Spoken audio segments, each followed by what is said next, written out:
En el tema 7 vamos a ver los traumatismos en dentición permanente. Vamos a ver las generalidades. En lo que respecta a la prevalencia, decimos que afecta al 22% de los pacientes con dentición permanente y que predominan las lesiones de tejidos duros dentarios. En lo que refiere a etiología y picos de incidencia, vemos que hay dos grandes grupos que se producen entre los 8 y 11 años y los 15 y 18 años. Son de naturaleza compleja, están influenciadas por diferentes factores, incluyendo el comportamiento, hábitos, biología humana, medio ambiente, nivel cultural y socioeconómico del paciente. Las lesiones más comunes ocurren por caídas, práctica de deportes, accidentes de tránsito y situaciones de violencia.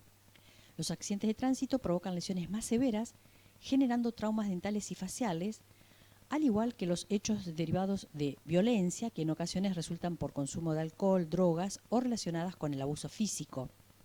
Pacientes que padecen, por ejemplo, epilepsia, parálisis cerebral, retraso mental, sufren lesiones con mayor frecuencia, existiendo además un considerable número de lesiones traumáticas de etiología desconocida.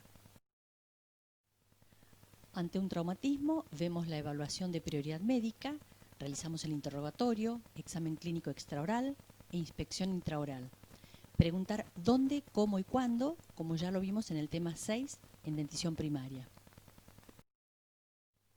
Realizamos la inspección general.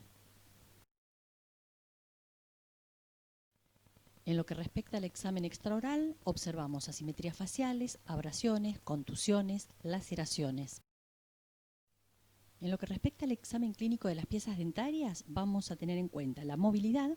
Los dientes permanentes jóvenes presentan un cierto grado de movilidad fisiológica, que no debe ser confundida con patología. La sensibilidad a la percusión se realiza con el pulpejo del dedo y cuando hay sensibilidad axial es indicativo de un compromiso periodontal. En cuanto a la vitalidad, el diente puede estar en estado de shock, lo que hace que la respuesta no sea fehaciente. Por lo tanto, es preferible, de ser necesario, realizarlo más adelante.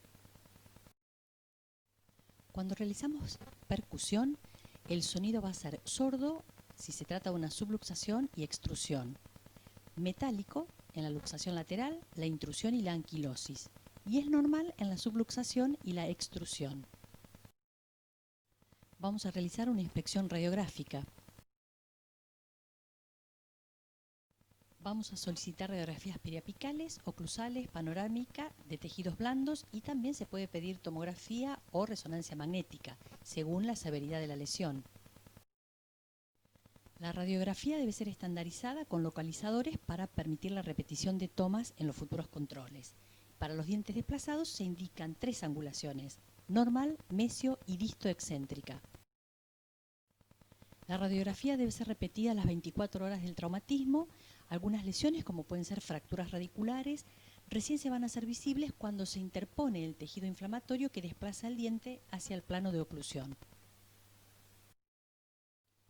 Vamos a tener en cuenta la clasificación de los traumatismos según la Organización Mundial de la Salud, que ya lo vimos en el tema 6. Vamos a desarrollar el tratamiento de las lesiones en la dentición permanente. En el tratamiento de las lesiones traumáticas de un diente permanente joven hay que considerar 2 situaciones distintas que van a determinar qué tratamiento seguir: si el ápice está abierto o está cerrado. Si la pieza dentaria presenta el ápice abierto, hay que hacer mucho hincapié en la papila apical, por lo ya visto en el tema 4. Vamos a ver el tratamiento en los tejidos duros dentarios.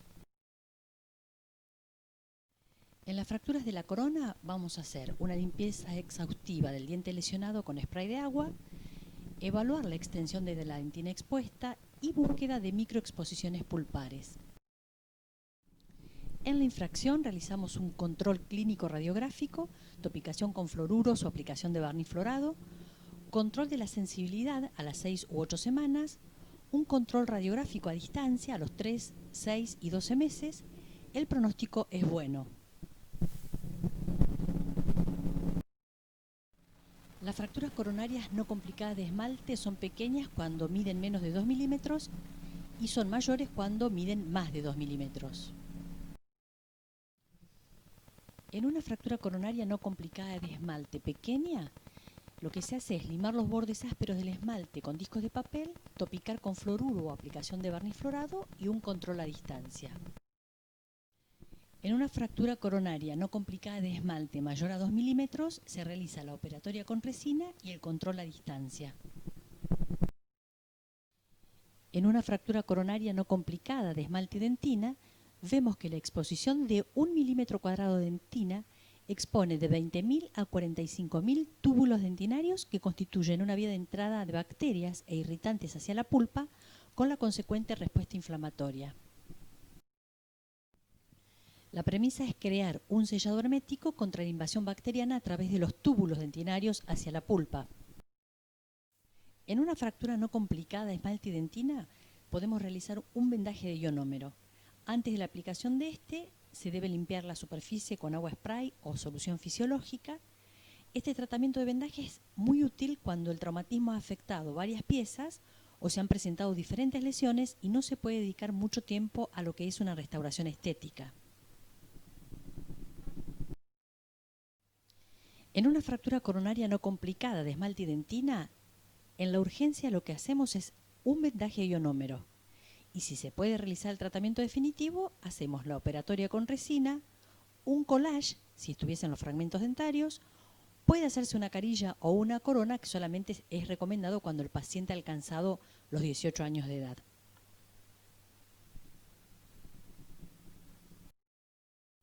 Vemos la secuencia clínica.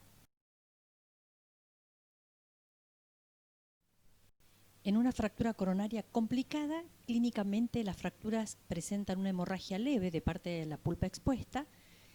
La proliferación de tejido pulpar puede ocurrir cuando se retrasa el tratamiento en días o semanas.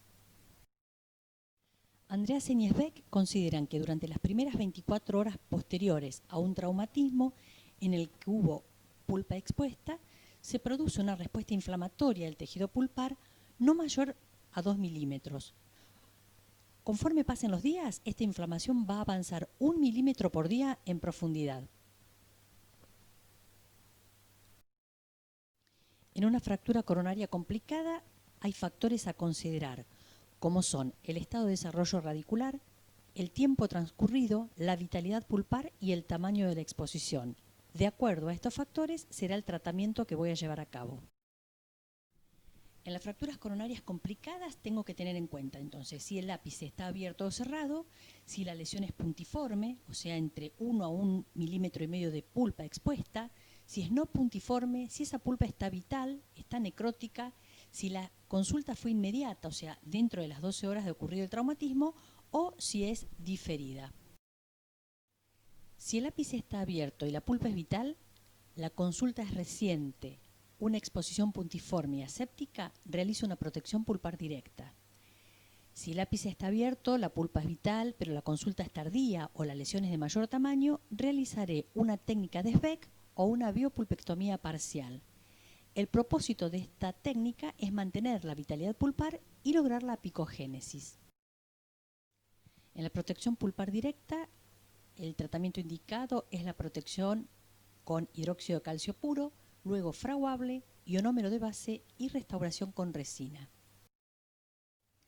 La técnica de Esbeck, que ya la vieron en el tema 4, la biopulpectomía parcial, también vista en el tema 4.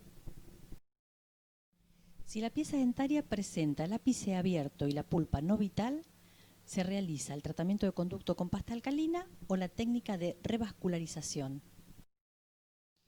Vemos las radiografías con un tratamiento de conducto con pasta alcalina. El propósito es lograr la apicoformación. Si la pieza dentaria traumatizada presenta el ápice cerrado, se realizará la endodoncia convencional. El seguimiento de una fractura coronaria es a los 3 meses, 6, 12 y luego anualmente por un periodo de 4 a 5 años. Las fracturas coronorradiculares involucran esmalte, dentina y cemento y a veces pueden comprometer o no a la pulpa. Los factores etiológicos más comunes son las lesiones por caídas, accidentes de bicicletas y automovilísticos. En general, las fracturas coronorradiculares en dientes anteriores son consecuencias de golpes directos, mientras que las piezas posteriores se dan por un golpe indirecto, comprometiendo principalmente a los premolares. La fractura corono-radicular puede ser vertical u oblicua, como vemos en las radiografías. En una fractura corono-radicular oblicua, en sector posterior, en la urgencia el tratamiento puede incluir la remoción del fragmento suelto y el recubrimiento de la dentina supragingival expuesta con cemento de ionómero vítreo. Durante 2 a 3 semanas se indican buches de clorexidina a fin de lograr la recuperación de las fibras gingivo-periodontales, y en una segunda sesión la corona puede ser restaurada por resinas compuestas o bien por técnica de collage adhiriendo el fragmento original. En una fractura corono-radicular oblicua de sector anterior, si el fragmento fracturado comprende más de 1/3 de la raíz, se realiza la extracción, y si el fragmento fracturado abarca menos de 1/3 de la raíz, una exposición quirúrgica con osteotomía o la extrusión ortodóntica con fuerzas leves. Vemos el caso clínico de una fractura oblicua en el sector anterior, donde se realiza la extrusión ortodóntica con fuerzas leves.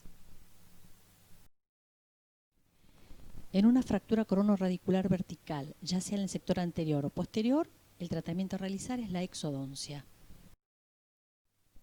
Las fracturas radiculares pueden dividirse según el tercio radicular afectado en lesiones del tercio cervical, medio o apical. Las más frecuentes son las del tercio medio, en tanto que las del tercio apical y cervical se dan en la misma proporción. En las del tercio cervical se elimina el cabo coronario, se realiza la endodoncia y se hace la rehabilitación. En las del tercio medio existen distintas opciones terapéuticas que se van a explicar a continuación. Y en el tercio apical es menos probable que exista desplazamiento coronario. Se feruliza con una férula semirrígida durante 45 días. En las fracturas radiculares del tercio medio, si la consulta fue inmediata y se ha desplazado el cabo coronario, se anestesia y se reubica. Luego se feruliza con una férula semirrígida por 45 días. Si la consulta fue inmediata y no se ha movilizado, se feruliza con una férula semirrígida también por 45 días. Y si la consulta es tardía y ya se ha organizado el coágulo, se feruliza directamente y se deberá nivelar luego la oclusión con un desgaste selectivo. La reparación de las fracturas radiculares son similares a las que se observan en las fracturas de los huesos largos del cuerpo, nada más que sean con cierta lentitud por la falta de vascularización de los tejidos dentales. En la concusión, se puede los dar signos por clínicos curación que con vamos a tejido observar son calcificado, edema a nivel por del surco, interposición de tejido hemorragia, conectivo, sensibilidad por a la interposición de masticación y a hueso la y tejido percusión, conectivo, y no hay o ni por movilidad ni interposición desplazamiento de dentario. tejido de Granulación. Vamos a tomar una radiografía de diagnóstico, sacamos la pieza dentaria de oclusión, se indica dieta blanda por 14 días, se indica clorexidina al 0,12% 2 veces al día durante 7 días y realizar un control clínico radiográfico en 1 o 2 semanas y después cada 6 meses durante un año. En la subluxación los signos clínicos van a ser la movilidad dentaria sin desplazamiento, edema a nivel del surco, hemorragia y sensibilidad a la masticación y a la percusión. Se solicita una radiografía de diagnóstico, se saca la pieza dentaria de oclusión, se indica una dieta blanda durante 14 días, clorexidina al 0,12% 2 veces al día durante 7 días y hacer un control clínico radiográfico en 1 a 2 semanas, después cada 6 meses durante un año. Y no ferulizamos. El ligamento periodontal, tanto en la concusión como en la subluxación, presenta edema y sangrado. Las fibras pueden ser elongadas, rasgadas o comprimidas.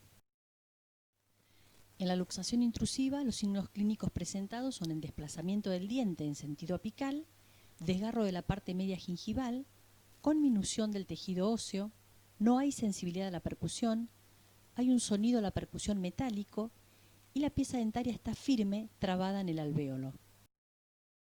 Radiográficamente vamos a ver que en la luxación intrusiva el espacio periodontal se encuentra disminuido o ausente. La intrusión representa la lesión más severa a la dentición debido al daño del anclaje gingival, la contusión del ligamento y del hueso. La lesión que sufre la vaina epitelial de Herwig es en el caso de los dientes inmaduros. Vamos a ver que desde el punto de vista histológico, las fibras oblicuas y ascendentes del ligamento periodontal pueden estar elongadas, rasgadas y las apicales comprimidas. Los distintos tipos de intrusión son leve, moderada y severa. El tratamiento de la luxación intrusiva va a depender del grado de formación radicular y del tiempo transcurrido desde el traumatismo. Si la pieza dentaria presenta ápice abierto y la consulta es inmediata, se espera la reerupción. Para esto es fundamental que mínimamente se vea el borde incisal de la pieza. La reerupción puede tardar hasta 6 meses en completarse. Si el ápice está cerrado y la consulta es diferida, se debe hacer la extrusión ortodóntica en 3 a 4 semanas. Si la intrusión es severa y el ápice de la pieza dentaria está cerrado, se tracciona con un forceps, se debe hacer la reubicación quirúrgica y se feruliza con una férula flexible, elástica o lábil durante 20 días. Las secuelas que puede dejar una luxación intrusiva son necrosis, reabsorciones y anquilosis.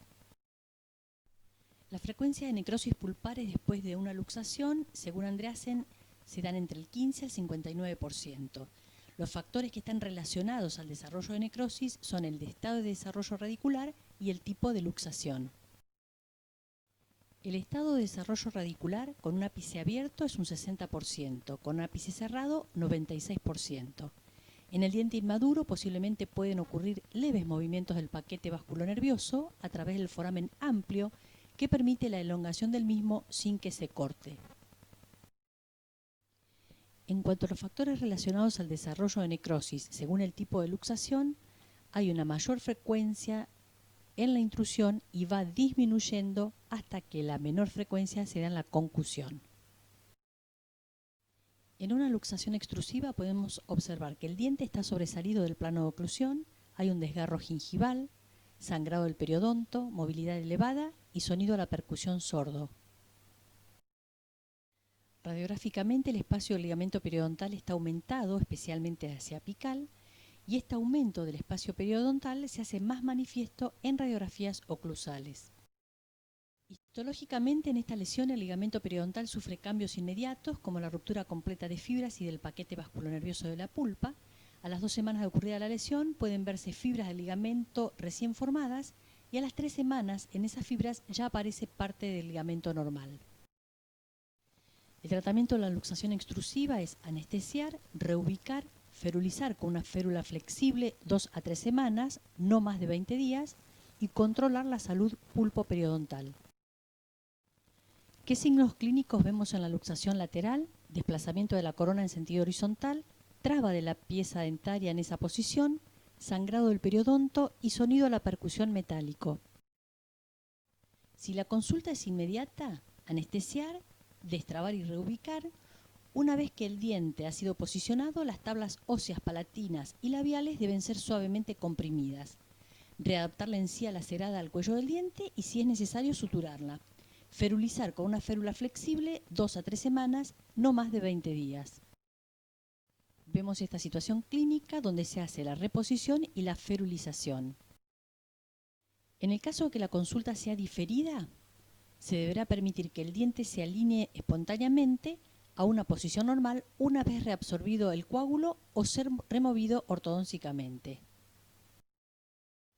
La abulsión es el desplazamiento completo de la pieza dentaria fuera del alvéolo. Ocurre con más frecuencia en niños de 7 a 9 años cuando los incisivos están erupcionando, el ligamento periodontal se está organizando y el hueso que rodea el diente brinda poca resistencia. Es relativamente poco frecuente y se da en un rango que va de 0,5 a 3%. ¿Cuáles van a ser los factores que determinan el éxito del tratamiento? El tiempo que lleva el diente fuera del alvéolo, el estado del ligamento periodontal y el grado de desarrollo radicular. El factor que más repercute en el éxito del tratamiento es la rapidez con que se produzca el reimplante. Idealmente el diente abulsionado debe ser reimplantado de inmediato, dentro de los primeros 5 minutos, con el fin de permitir la regeneración del ligamento periodontal y el regreso a su función normal. Si el diente es guardado seco por más de 15 minutos, las células precursoras del ligamento periodontal son incapaces de reproducirse y diferenciarse en fibroblastos. Después de los 30 minutos, en un medio seco, las células están muertas. Si el diente es almacenado en un medio adecuado, puede mantenerse la vitalidad de las células del ligamento, permitiendo la reparación, aunque se pierde la capacidad de que lleguen fibroblastos para realizar la función normal, es decir, que se produce reparación pero no regeneración de fibras periodontales. Si el reimplante inmediato no fuera posible, el diente avulsionado deberá ponerse rápidamente en un medio de conservación adecuado hasta que se produzca el reimplante. El agua es el medio menos adecuado por ser hipotónico y desencadenar la lisis celular. Los medios de conservación sugeridos en orden decreciente serían solución salina de Hank, leche descremada fría, solución salina y fondo de surco del paciente. La técnica de reimplante dependerá del tiempo que pasó esa pieza dentaria fuera de la boca, que puede ser corto si es menos de una hora o largo más de una hora, y del grado de desarrollo radicular, que puede estar ápice abierto o ápice cerrado. Si el reimplante va a ser inmediato en el lugar del accidente, se busca el diente, se lo toma por la corona, se reimplanta con una suave presión digital. Si la pieza se reimplantó en el lugar, el profesional no la va a volver a retirar del alvéolo, solo se limitará a la limpieza de las zonas aledañas con clorhexidina. Suturar las laceraciones de ser necesario y ferulizar con una férula semirrígida no más de 10 días. El reimplante de una pieza con periodo seco corto, o sea, menos de 60 minutos, va a depender si tiene el ápice abierto o el ápice cerrado. El reimplante de una pieza con periodo seco corto, o sea, menos de 60 minutos, que presenta ápice cerrado, en la urgencia se reimplanta, se feruliza con una férula semirrígida por 10 días. A los 10 días, en la segunda sesión se instrumenta y se coloca la pasta alcalina por 15 días y en una tercera sesión se realiza la endodoncia convencional. Si la pieza dentaria presenta el ápice abierto, se hace un examen clínico radiográfico, se lava suavemente el diente avulsionado con solución salina sin dañar las fibras del ligamento, se irriga con solución salina el alvéolo suavemente sin curetear para no lesionar las paredes, ni arrastrar la porción de ligamento que quedó adherida al hueso, posicionar la pieza en el alvéolo y ferulizar con una férula flexible de 7 a 10 días. Cuando el periodo extraoral fue largo, las células del ligamento están necróticas, existe una alta posibilidad de estimular una respuesta resortiva en el hueso alveolar porque éste ya no reconoce al diente como propio. El reimplante de una pieza con periodo seco largo, más de 60 minutos, con ápice cerrado, se limpia suavemente el ligamento periodontal de la raíz con un instrumento cortante, se introduce el diente en ácido cítrico u ortofosfórico durante 5 minutos para eliminar restos fibrosos, se limpia con suero fisiológico los residuos del ácido, se extirpa la pulpa y se introduce en el interior del canal radicular fluoruro de estaño o fluorfosfato acidulado durante 20 minutos. Se realiza el tratamiento de conducto extraoral, se reimplanta y colocar férula rígida o semirrígida 6 semanas para favorecer la anquilosis. El protocolo es el mismo que para hacer la apexificación y a continuación se reimplanta y feruliza. La obturación definitiva se realizará cuando la barrera apical se forme y no existan signos de reabsorción activa. Los distintos tipos de curación luego del reimplante dental son con un ligamento periodontal normal, con reabsorción superficial, con anquilosis o reemplazo sustitutivo y con reabsorción inflamatoria. Hay 5 pasos fundamentales para la educación de la comunidad ante una avulsión de una pieza dentaria permanente. Ante todo, mucha calma. Después buscar el diente, recogerlo por la corona y no por la raíz, recolocar el diente en su sitio.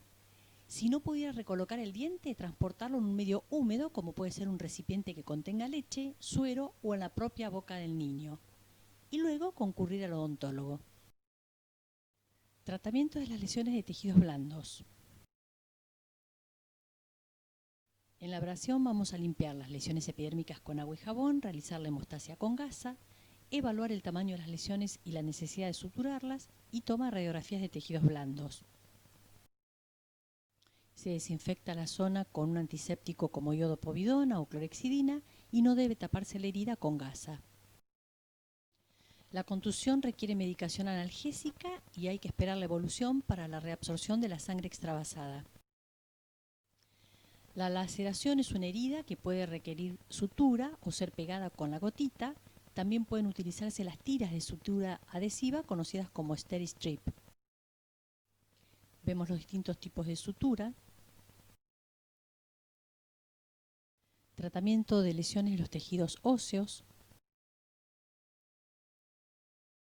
La conminución de la cavidad alveolar no requiere tratamiento. A medida que el diente erupciona, el esponjoso se descomprime.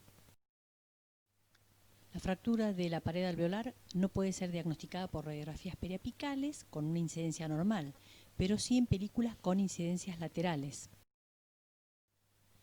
La fractura del proceso alveolar es fácil de diagnosticar porque la movilidad del diente traumatizado se acompaña con la movilidad de los dientes vecinos y a la palpación hay discontinuidad de la mucosa circundante. La fractura del hueso maxilar es área del cirujano maxilofacial y puede afectar a uno o ambos maxilares. La férula es un aparato o sistema utilizado para mantener en posición un elemento dentario desplazado, móvil o fracturado. ¿Qué características debe cumplir una férula? Ser de fácil aplicación y remoción, abarcar elementos no traumatizados distales al sitio de la lesión, no producir fuerzas activas, ser confeccionada de manera tal que posibilite la realización de una endodoncia de ser necesario, mantener la estética de la mejor forma posible, no interferir en la oclusión normal y permitir una correcta higiene para favorecer la cicatrización de los tejidos gingivales y periodontales. Hay distintos tipos de férulas según el medio de fijación y según las características de los materiales que la conforman. Según el medio de fijación pueden ser fijas o removibles y según los materiales que la conforman, rígidas, semirrígidas y elásticas. Según el medio de fijación, para las férulas fijas podemos utilizar brackets, cadenas de elastómeros, arcos, hilos de nylon, resinas compuestas, se fijan a la cara vestibular del diente lesionado y a sus vecinos. Las férulas removibles, el diseño es semejante al de la placa utilizada para el bruxismo, pueden agregarse retenedores tipo Adams en los molares y un arco vestibular para aumentar la retención. El arco vestibular además evita los movimientos vestíbulo-palatinos. Vimos que según el material que la conforman pueden ser férulas flexibles, lábiles o elásticas, semirrígidas y rígidas. Las férulas flexibles, lábilas o elásticas permiten la actividad del periodonto, evitan la reabsorción externa y el reemplazo sustitutivo. Se pueden construir con tanza fina y composite en cara vestibular o con cadena elástica de ortodoncia y composite. Otra opción es el fiber splint. Están indicadas en las luxaciones y se instalan por menos de 3 semanas. El fiber splint consiste en hebras de fibra de vidrio tejidas, empacadas en forma de cinta. No están embebidas en ningún adhesivo o resina. Se cortan con tijeras aserradas a la longitud deseada. Tiene una vida útil sumamente extensa, casi indefinida. Se utiliza sobre el esmalte dental grabado con ácido. Luego se embebe fiber splint en un agente adhesivo de resina y se polimeriza sobre el diente. Finalmente es cubierta con composite de restauración. Las férulas semirrígidas indican cuando hay compromiso óseo o fracturas radiculares para la consolidación de la fractura durante 20 días. Entre las ventajas, evitan reabsorción externa y el reemplazo sustitutivo. Pueden estar construidas con composite en cara vestibular y alambre de ortodoncia de 0,14 o 0,16. Otra opción sería el twist flex pasivo o la tanza de calibre mayor a 80. Las férulas rígidas solo favorecen el reemplazo sustitutivo, se utilizan por 45 a 60 días, pueden estar construidas con composite en puntos de contacto o composite en cara vestibular y alambre de 0,6 o 0,7. ¿Qué indicaciones vamos a dar según la lesión? Lesiones en los tejidos de sostén, una férula lábil, no más allá de 20 días, o sea 3 semanas, y para fracturas radiculares, una férula semirrígida, mínimo 21 días y no más de 45 días. ¿Cómo podemos lograr la prevención de los traumatismos dentarios? Con protectores bucales. Las funciones de los protectores bucales son amortiguar y distribuir las fuerzas, proteger los tejidos blandos y duros, impedir la fractura mandibular y de cóndilo, disminuir la gravedad de una conmoción cerebral, atenuar lesiones de cuello y ayudar psicológicamente al deportista que se siente protegido. ¿Qué requisitos deben tener los protectores bucales? Estar fabricados con materiales resistentes, de fácil limpieza, tener retención adecuada, permitir una relación oclusal normal, cubrir el largo del maxilar y cubrir tanto los tejidos duros como los tejidos blandos. Los protectores bucales pueden ser uni o bimaxilares. El unimaxilar está indicado para el maxilar superior, excepto en deportistas que tengan una oclusión de clase 3, en cuyo caso se indicará en el maxilar inferior, dado que estas piezas son las más expuestas. Se clasifican en 3 tipos fundamentales. Los no adaptables o comerciales se fabrican en colores diversos. En general están fabricados en goma, silicona o plástico, se consiguen en 3 medidas estándar, no son cómodos y pueden producir laceraciones en mucosas. Suelen ser voluminosos, no son retentivos y obligan al deportista a tener las arcadas en contacto para sostenerlos. Interfieren en la fonación y en la respiración. Sus inconvenientes superan a la función protectora, la única ventaja es el costo accesible. Los clase 2 o adaptables, partiendo de una condición fija, se puede modificar o adaptar a la boca del portador, lográndose una mejor retención. Son de un material termoplástico como el PVC o EVA. El protector se sumerge en agua caliente y una vez que el material se ha ablandado, se amolda a la forma de la boca, moldeándolo con los dedos y con movimientos musculares y faciales. El portador debe cerrar la boca y hacer movimientos de deglución y succión, luego se retira, se lo coloca en agua fría para fijar la forma y se recorta con tijeras las áreas que puedan quedar sobreextendidas. Los clase 3 o individuales, este tipo de protector es superior a los anteriores, dado que ofrecen una mejor adaptación, aporta mayor protección y retención, es el más cómodo y produce menor interferencia en la respiración y fonación. Como desventaja, su costo es elevado. Se confeccionan en la VacuPress. La técnica para realizar el protector bucal: se toma la impresión con alginato del maxilar superior, realizando recorte muscular para evitar que el protector se extienda más allá de las inserciones musculares y frenillos. Vaciado en yeso piedra, debe llegar por debajo de las inserciones y por encima de los cuellos dentarios, terminando en el sector posterior, en la cara distal del último molar o cubriendo la tuberosidad. Luego, la confección del protector con una lámina plástica siliconada de 2 milímetros de espesor, colocar el modelo en la VacuPress, recortar excesos, pulido, probarlo en boca y ajustarlo a la oclusión.